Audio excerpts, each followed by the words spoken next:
Subhanaka la ilma lana illa ma 'allamtana innaka antal alimul hakim.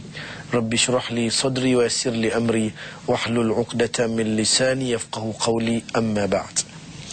Muslimin yang dirahmati Allah sekalian, alhamdulillah kita masih lagi dapat nikmat iman dan nikmat kehidupan dan nikmat boleh beramal, sama ada bekerja, namanya ibadat umum ataupun sunat, ibadat sunat ataupun ibadat wajib, tuntutan beragama. Dan kesemua amalan dan perbuatan baik yang kita lakukan sebenarnya akan dinilai. Dan bila ada nilai, dia akan dapat, sama ada dunia kita dapat kesenangan dan akhirat kita dapat pahala. Dan nilaian semua amalan ini berpunca daripada satu yang bernama ikhlas.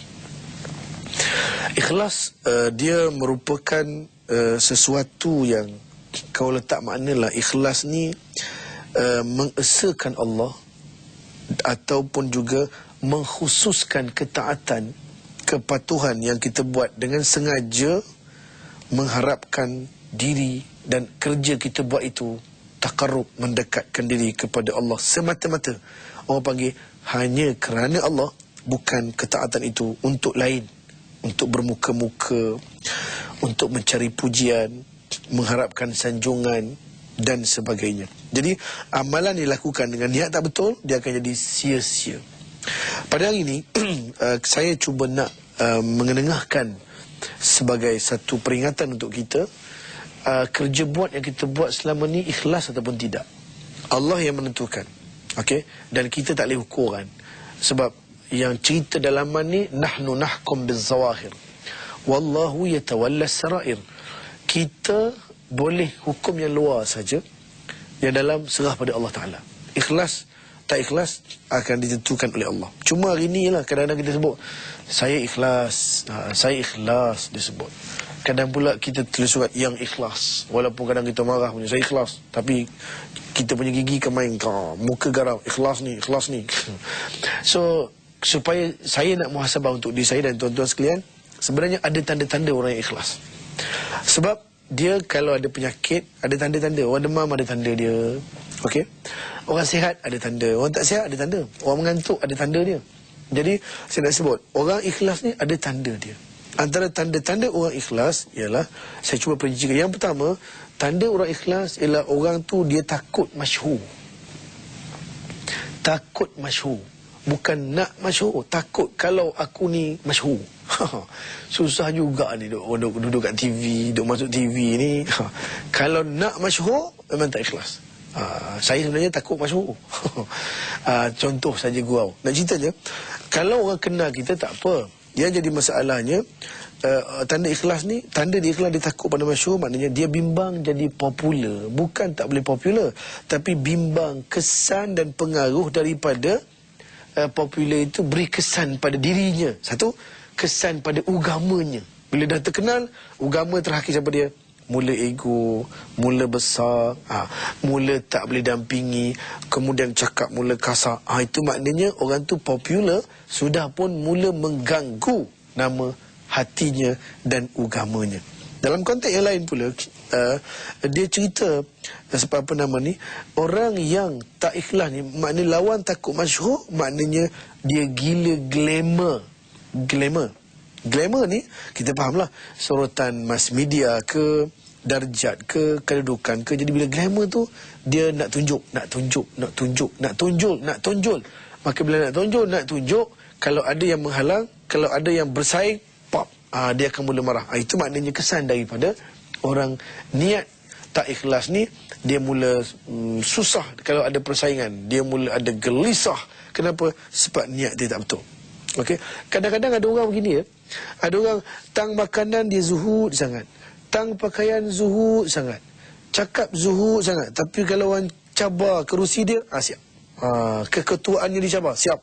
Marahnya, ya Allah, melenting 7 lapis langit dia punya marah. Bukan sebarangan.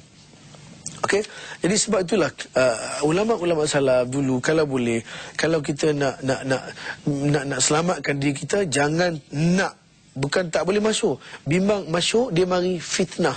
Bila datang fitnah, Susah kita. Cuba tengok zaman dulu ya. Sebab tu ulama-ulama dulu dia tak beritahu nama dia. Contohnya mazhab Asy-Syafi'i. Mazhab Asy-Syafi'i nama dia Muhammad bin Idris, tapi nama mazhab Syafi'i. Syafi'i itu siapa? Atuk nenek dia. So orang puji mazhab Syafi'i bukan orang puji dia, puji atuk nenek dia. Atuk nenek dia dah mati dah. Jadi dia terselamat. Macam juga Al-Imam Nawawi. Al-Imam Nawawi nama dia Mahyuddin. Daripada kampung Nawa. Orang panggil dia Imam Nawawi. Imam berpandukan kampung dia. Jadi orang puji orang daripada kampung. Jadi kampung yang terkenal bukan dia. Untuk menyelamatkan diri dia. Itu selamat. Ada satu cerita Ibrahim bin Adham. Orang zahid dan orang kaya. Dia ni orang kaya. Dia orang tok guru pula. Satu ketika masjid dia tuan-tuan. Masjid dia. Dia punya masjid. Dia imam. Dia mengajar kat situ. Zuhud, kaya. Satu malam, tuan-tuan, dia sembahyang di dalam masjid. Sembahyang tahajud. Sembahyang malam, sembahyang tahajud. Jadi satu malam, dia sembahyang pula tempat imam. Tempat dia di imam. Lepas tu dia sakit perut. Dia pun sakit perut. Dia tertidur atas tikar sembahyang tu. Jadi tertidur sampai pagi. Datanglah pagi tu, Tok Siak ke, mari buka masjid. Buka lampu, dia tak tengok siapa tidur tempat imam tu. Dia punya marah. Dia maki apalah tidur tempat imam. Yang dia tu mukanya terlungkup ke bawah. Dia marah kat orang tidur tempat imam. Dia tak tahu yang tidur tu memang imam sungguh. Memang alim. Tuan masjid tu. Dia tarik kaki. Orang alim tu. Dia tarik kaki. Dia tarik keluar. Dan tarik sampai kat pintu. Berambus kamu. Tidur tempat imam. Yang dia tak tahu yang tidur tu imam sungguh. Dan apa kata dia? Kata ya, Ibrahim Adham dia kata. Dalam syair dia kata, hari aku paling gembira sekali, hari itulah. Hari mana? Hari orang campak aku. Dia tak kenal aku siapa dia. Bila tak kenal aku, rupanya kerdilnya aku hamba Allah. Jadi aku tak riak, punya takut masyhur. Seronok orang maki dia. Kita tuan-tuan, kalau orang maki kita sepatah 3 guni kita balas. InsyaAllah jangan ke mana-mana. Kita jumpa lagi selepas ini.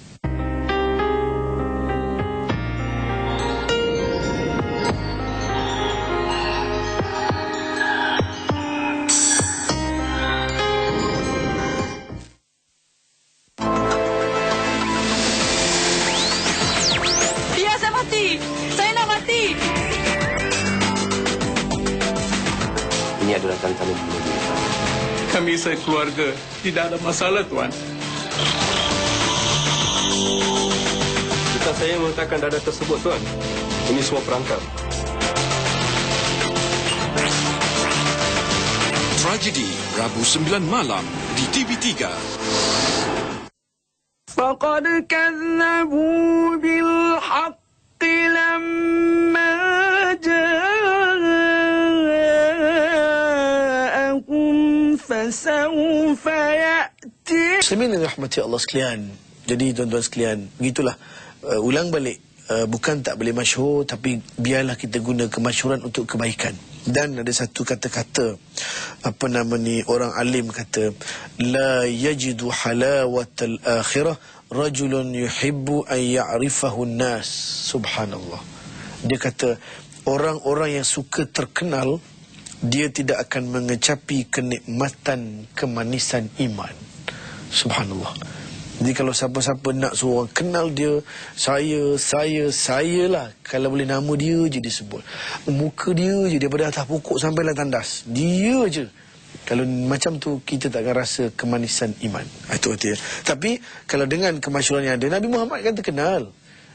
Nabi-Nabi kan terkenal. Jadi terkenal untuk manfaat, untuk kebaikan. Itu akan menguntungkan kita. Cuma gini ya tuan-tuan, ada orang, ada 3 jenis. Ada 4 jenis. Yang pertama, ada orang dia terkenal di bumi, di langit malaikat pun kenal juga. Itu orang hebat. Ada orang kat dunia orang tak kenal pun, dia miskin, orang tak kenal, tapi malaikat kenal sebab kebaikan dia buat sembunyi sangat, orang lain tak tahu. Yang tahu di akhirat. Ada orang pula di dunia terkenal, semua orang kenal, tapi malaikat tak kenal sebab dia tunjuk ke orang. Amalan dia rupanya tak jadi amalan, malaikat tak kenal.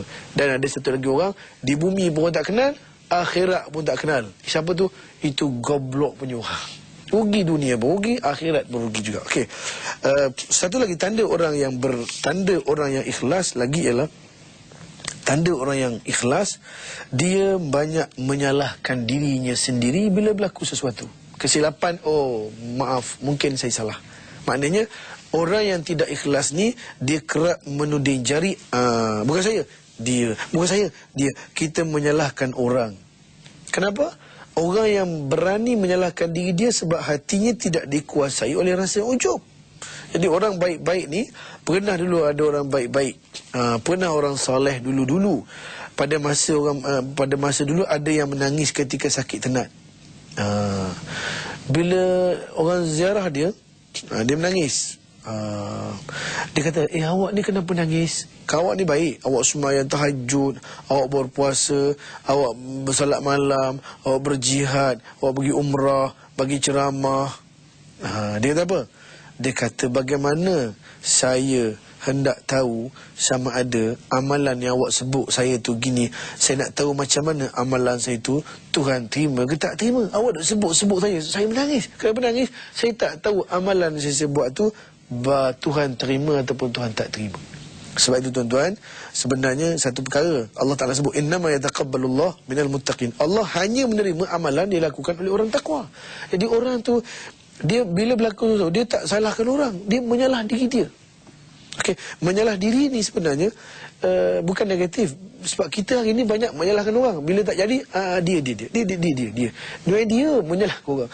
Macam biasa dia sebut lagu Bangau tu. Bangau kenapa kau kurus? Ikan tak timbul. Ikan kenapa tak timbul? Rumput panjang. Salah ke rumput? Rumput kenapa panjang? Kebau tak makan. Kebau kenapa tak makan? Perut sakit. Kenapa perut? Makan nasi mentah. Tuan-tuan, mana ada kebau makan nasi? Tak ada pun. Tapi tetap menyalah orang. Perut, kenapa nasi mentah? Sebab kayu api basah. Kenapa kayu api basah? Sebab hujan tiba. Kenapa hujan tiba? Katak panggil. Katak kenapa hujan? Ular nak makan aku. Ular kenapa katak? Memang makanan aku. Tuan-tuan, nasib baik ular mengaku tau. Kalau ular tak mengaku, tak habis lagu tu. So saya nak cerita apa? Nak ceritanya bukan nak cerita kita bersalah diri, tapi kalau orang tak nak bersalah ni, tak pernah mengaku salah, memang niat dia tak betul. Okey, jadi orang ikhlas ni dia rasa mungkin saya mungkin betul, tapi di sebalik betul saya mungkin ada salah. Dia mungkin salah, tapi di sebalik salah mungkin ada betul. Barulah kita boleh berterima pendapat orang. Okey. Yang ketiga, tanda orang ikhlas ialah bekerja senyap-senyap, jauh daripada sorotan orang. Maknanya orang ikhlas ni dia lebih bekerja dengan senyap-senyap daripada hiruk pikuk iklan dan glamour. Mereka lebih suka menjadi prajurit daripada bos yang terkenal. Tapi bos yang hebat, dia akan terkenal juga macam Nabi Muhammad, terkenal juga. Okey, bila hulu derma, dia tak bagi tahu orang. Okey, bila berkorban, dia tak perlu sebut-sebut nama. Kita ni tuan-tuan punyalah tak bagus. Bila derma, tahu derma? Derma RM1 dia tulis hamba Allah. RM50 tulis nama dia, punya tak betul. RM1 hamba Allah, malu nak ngaku nama. Malu nak ngaku nama. Bila 50 nama dia. Patutnya bila bagi RM1 nama aku. 50 baru hamba Allah. Punyalah tak betul. Okey. Jadi mereka berkorban kadang tak perlu sebut nama. Dia lebih suka hidup dalam jamaah, berkumpulan ramai-ramai, bukan nak cari seorang-seorang. Kenapa? Senyap-senyap. Ada orang dulu tuan-tuan, saya dengar cerita lah orang tua-tua. Ada orang dulu dia nak derma ke orang pergi masjid. Dia tak masuk lantong tu. Dia letak duit dia bawah tikar. Dulu kan kita sekarang ada kapet. Di kampung-kampung dulu dia ada tikar. So bila tikar tu digulung nampak duit. So dia nak bagi duit kat orang yang gulung tikar tu. Dia tak bagi by hand. Dia tak dalam tu. Jadi bila orang gulung-gulung ada duit. So ambil. Dah tahu dah orang bagi derma. Tapi tak tahu siapa dia. Tu cara dia. Tahu-tahu tuan dia siapa? Bila mati tuan orang baik seorang tu, tak ada terus, tak ada lagi derma bawah tikar tu, rupanya tahu dia. Kenapa? Dia tak nak beritahu pada orang apa dia kebaikan yang dia pada buat. Tapi tuan-tuan jangan pula silap faham. Ada orang pula kenapa? Tanya dia, awak ni kenapa tak pergi sembahyang berjemaah? Saya sebenarnya tak pergi sembahyang jemaah sebab bimbang riak. Itu pun satu hal juga. Dia ada ibadat yang kita kena tunjuk. Bayangkan ada orang hilang tak jumpa dia, awak ke mana awak pergi 40 hari tak jumpa-jumpa? Saya sebenarnya pergi Mekah. Lah, pergi haji kenapa tak cerita kat kita? Alah, pergi haji kalau cerita-ceritakan nanti kan tak ikhlas pula. Sebenarnya ada benda amalan yang kita kena tunjuk. Sembahyang jemaah, pergi haji, kena cerita ke orang. Benda tu memang benda yang nampak. Jadi kalau benda nampak, janganlah tu sembunyi pula. Okey, benda baik, apa salahnya? Okey, yang keempat, tanda orang-orang yang ikhlas ni ialah orang-orang yang tidak mengejar pujian. Dia tak mengejar pujian. Kalau orang puji, iyalah, tapi dia tak kejar pujian. Okey, maknanya dia tak dahagakan pujian, dan dia pula tidak tertipu dengan pujian yang orang bagi kat dia, dan dia tak akan berasa mencacat celakan hakikat diri dia bila orang tak puji dia. Okey, so pujian, hati-hati. Okey, jangan ke mana-mana. Untuk seterusnya kita jumpa selepas ini. Kalau orang puji tak apalah, dia tak kejar. Maksud juga dia tak terpesona dengan pujian. Maksudnya dia bila dah orang puji, dia tak tertipu. Ada orang dia jadi, bila puji tu jadi kembang je, semangat lain je. Ada. Hari ni orang puji dia, okey, alhamdulillah. Esok orang puji, alhamdulillah. Lusa orang tak puji, kecut jadi. Kenapa? Sebab orang tak puji. Problem. Okey. Malah ada orang dia ceritalah, tuan-tuan. Punyalah satu hari dia sembahyang subuh lambat. Dia sembahyang subuh lambat, pukul 10 baru sembahyang subuh. Tengah sembahyang subuh tu, punyalah tak nak beritahu anak dia tak sembahyang subuh. Dia sembahyang subuh tak baca kunut. Jadi orang pun telefon lah, Assalamualaikum, Waalaikumsalam. Mak ada lah, mak solat. Jadi orang tanya, solat apa? Entah, solat duha kot. Dia tu sembahyang subuh qada, sembahyang duha kot. Dia kembang je. Orang puji lain. Besok sembahyang, kalau tuan-tuan sembahyang dekat telefon, bila orang angkat telefon dia, dengar cakap, oh mak duk sembahyang lah. Kalau kita rasa kembang tu, problem. Esok duk sembahyang, dalam hati sebut, macam mana telefon tak bunyi-bunyi. Tu memang dia terpesona dengan pujian tu. Okey, tuan-tuan, saya nak beritahu, ulama' tasawuf kata, kalau orang puji kita dengan kebaikan, kita kena ambil satu sikap mengeji diri kita. Kenapa keji? Sebab orang puji baik kita, dia tak tahu buruk kita macam mana. Cuba tengok Sayyidina Ali. Bila orang puji dia, dia jawab, Allahumma la tu'akhidni bima yaqulun waj'alni khairan mimma yadhunnun waghfir li ma la ya'lamun. Dia kata, ya Allah, janganlah engkau salahkan aku kerana apa yang mereka katakan, dan jadikanlah aku lebih baik daripada apa yang mereka sangka, dan ampunkanlah dosaku apa yang mereka tak tahu. Jadi nak ceritanya, orang puji kita, dia tahu baik, dia tak tahu jahat kita. Jadi bila orang puji kita, kalau boleh ambil sikap, ruginya aku, puji malunya aku. Kenapa? Banyak benda dia tak tahu tentang diri kita. Okey. Yang kelima, tanda orang ikhlas lagi, tuan-tuan, ialah dia tidak bakhil memuji orang yang patut dipuji. Sebab kita ni nak puji orang malu tau. Kenapa malu? Kalau kita boleh puji orang tu, komanlah kita. Orang kalau tak boleh puji orang, maknanya dia tak ikhlas. Tuan-tuan, Nabi Muhammad sangat hebat. Dia puji orang. Tapi kita kalau nak puji orang, pujilah orang tu, biarlah sesuai. Ni puji tak patut-patut. Kawan ni baru sekali mari sembahyang subuh, puji awak ni macam Imam Ghazali lah. La ilaha illallah. Kebetulan nama dia Ghazali. Kawan muji yang melampau-lampau, berdosa tau. Okey, satu, kalau boleh kita puji orang, sebab memang realiti dia. Tengok Nabi Muhammad SAW. Nabi puji. Nabi boleh puji Abu Bakar sebab Nabi ikhlas. Dia tak rasa cemburu, dia tak rasa tergugat. Nabi kata, "Lau kuntu muttakhidhan khalilan ghaira rabbi lattakhadhtu Abu Bakrin khalilan." Dia kata, kalau aku boleh pilih orang yang paling hebat jadi pengapit aku selain daripada Tuhan, aku pilih Abu Bakar jadi pengapit aku, kawan sahabat paling dekat. Sampai gitu dia buat. Dia puji baiknya Abu Bakar. Gitu. Yang keduanya, Nabi pernah puji Sayyidina Umar. "Lau salakta fajjan la salaka syaitan fajjan akhar." Umar, kalau kamu lalu satu lorong, satu jalan, setan pun takut lalu. Maknanya kalau Umar lalu jalan tu, setan terpaksa lalu jalan lain. Walaupun setan terpaksa bayar tol. Kenapa? Takut Sayyidina Umar. Kita ni punya tak elok. Lalu jalan tu, setan lalu jalan lain, terpaksa mari kat kita. Kenapa? Suka sangat kat kita. Itu problem. Tengok ya, Nabi pernah puji Sayyidina Uthman. Apa kata Nabi? Dia kata, beliaulah antara rajulun tastahi minhul malaikah. Kamulah laki-laki yang malaikat malu kat kamu. Dia puji hebat. Okey, dan Allah puji Sayyidina Nabi, puji Sayyidina Ali, anta minni bimanzilati Harun min Musa. Kamu ni Sayyidina Ali, aku dengan kamu ni macam Nabi Harun dengan Nabi Musa. Nak cerita, subhanallah. Dia puji Khalid al-Walid, saifun min suyufillah, dan pedang-pedang Allah. Dan Nabi pernah puji Abu Ubaidah dengan kata, amin hadhil ummah. Apa dia? Awak ni pemegang amanah umat ini. Maknanya orang ikhlas ni, dia boleh puji orang. Okey, dia boleh puji orang. Kemudian orang yang ikhlas ni tuan-tuan ialah orang yang lebih suka mencari keredaan manusia, keredaan Allah daripada keredaan manusia. Maknanya dia akan mengendahkan rela dan kepuasan Allah daripada manusia. Maknanya gini, dia buat kerja dengan manusia, dengan Allah, tapi kalau dia buat kerja tu manusia marah, tapi Allah kata betul yang ni, tak apalah. Bagi dia, yang penting Allah tak marah aku. Orang marah tak apa. Syaratnya ikut peraturan. Okey, ikut peraturan betul. Okey. Dan sebab ada orang yang penting bos kata apa, yang penting bapak mentua kata apa, mak kata apa, Tuhan kata apa. Kalau Allah marah pun dia cakap apa? Yalah, kalau bos marah susah saya tahu, dia potong gaji lah. Tapi kalau Allah marah, dia diam aja, tak ada memo-memo, tak ada. Ada orang macam tu, boleh dia seronok pula.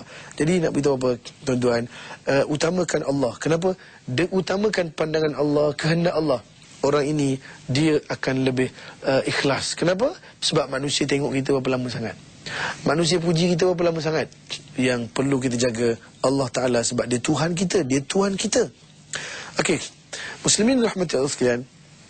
Kemudian orang yang ikhlas ni ialah antaranya ialah orang yang bekerja tanpa mengira kedudukan, sama ada sebagai pemimpin ataupun sebagai pengikut.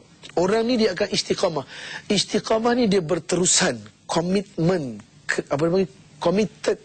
Ada sebut committed, ada juga sebut committed. Okey, maknanya istiqamah, dia tak kira. Dia boleh berkira, dia boleh bekerja.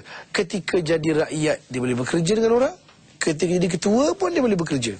Okey, bekerja dengan bos pun boleh, bekerja dengan orang biasa pun boleh juga. Kenapa? Sebab bagi dia amanah di sisi Allah sama dan serupa sahaja. Jadi dia tak ditawan dengan dia tidak ditawan dengan perasaan suka menonjol. Mentang-mentang bos mari, dia pun mulalah bos ada, bos datang. Bila bos datang tu, kita pun mula lain, sembahyang pun lain, muka pun lain. Kenapa? Bos datang. Ada orang bos pergi kecut balik, bos tak ada. Bila bos ada, aku jadi bos. Kenapa jadi bos? Sebab dia bekerja, sebab tengok orang. Okey. Jadi satu lagi, ada pula orang ni tuan-tuan, saya sebut lagi, dia hanya boleh bersama dengan bos-bos je. Kalau sama pembesar, dia pun ada. Bila tahu bos tu tak pergi, dia pun tak pergi. Kenapa? Sebab itu majlis orang kecil, majlis orang bawah, itu majlis orang koman dan sebagainya. Sebab apa? Sebab dia tuan-tuan mencari lain daripada Allah Ta'ala. Cuba tengok Khalid Al-Walid. Khalid Al-Walid, ya Allah, pelik betul lah. Ketika jadi jeneral perang, bos nombor 1 dalam perang, menang tak pernah kalah Khalid ni. Tiba-tiba dia dilucutkan jawatan. Sayyidina Umar lucutkan jawatan dia. Jadi prebet biasa, tak ada langsung jawatan. Orang tanya dia, Khalid, dah lah jatuh jawatan. Dia balik Madinah, dia pergi balik ke medan perang, kat Rom, kat Parsi, kat Iran. Jalan pergi balik. Mari juga kamu, kan kamu diletakkan jawatan. Kenapa kamu datang perang balik? Tak malu ke? Tak terguris ke hati kamu? Tak sedih ke? Memang hati mana tak sedih jawatan diturunkan, kan? Gaji pun turun. Tapi dia jawab, sebab dia kerja ikhlas. Dia kata apa? Lastu uqatilu li ajli Umar, wa innama uqatilu li ajli Rabbi Umar. Dia kata, aku boleh berperang ketika jadi ketua orang bawah, sebab aku berperang bukan kerana Sayyidina Umar, aku berperang kerana Tuhan Sayyidina Umar. Jadi orang yang ikhlas ni tuan-tuan, subhanallah, dia akan cekal sepanjang zaman. Dia buat baik tak ada bermusim. Kenapa? Sebab dia hanya kerana Allah Subhanahu Wa Taala. Dan satu lagi, dia gembira dengan kemunculan tenaga-tenaga baru, kader-kader baru, pemimpin baru, remaja baru. Kenapa gembira? Sebab dia boleh tolong kita bina negara, masyarakat. Sebab apa? Niat ikhlas. Orang niat tak betul, naik orang baru, mencabar dia patah. Kenapa? Sebab ni ganggu dia. Sebab dia tak ikhlas. Jadi marilah kita ikhlas, bukan cakap saja, tapi buat. InsyaAllah, perhatikan tanda-tanda tadi, muhasabah diri, amalan kita diterima oleh Allah Subhanahu Wa Taala. Sekian, Assalamualaikum warahmatullahi wabarakatuh.